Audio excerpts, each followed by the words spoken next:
प्रतीक्षार घटी अंत वर्षे नुहे कि 2 वर्ष नुहे दीर्घ 5 वर्ष प्रतीक्षार अंत घटाई अयोध्यार भव्य राम मंदिर प्रतिष्ठा हेबा सह प्राण प्रतिष्ठा होई विराजिछन्ति विश्वनियंता प्रभु श्री रामचंद्र। एहार झलक देखा मिली गुणपुर सहर और आखपाख अंचल भजन कीर्तन होमयज्ञ सांगकू जय श्रीराम ध्वनि रे गुणपुर सहर में भावमय भक्तिमय और आध्यात्मिक परिवेश सृष्टि होइथिला।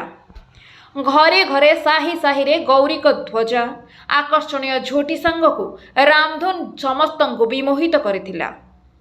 प्रभातरु राम मंदिर रे द्वारफिटा नीति मंगल आलती बालभोग और तत्परे होमयज्ञर आयोजन मध्य करा जायथिला। हजार हजार श्रद्धालु रामलाला दर्शन करथिले। सहरर विभिन्न स्थान रे अन्न प्रसादर व्यवस्था होइथिबा देखिबाकू मिलिछि। गुणपुर सहर में आज मादक द्रव्य सांगकू आमिष संपूर्ण भावे वर्जन करा जायथिला। सहरर पुराणा बसस्टाण्ड ठारे रामलाला उद्देश्य रे 14 फुटर एक विशाल दीप प्रज्वलन करा जाई होमयज्ञ करा जायथिला। सहरर सबु भाषाभाषी लोके एकत्रित होई प्रभु श्रीराम को स्वागत करथिले। विशेषकर मेहेंतुर साही बासिंदा उत्साह समस्त को आचंबित करथिला।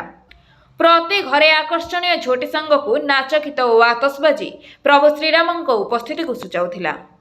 आजिर दिनटी को सत्य न्याय और धर्मर विजय दिवस रूपे सारा सहर में पालन करा जायथिला।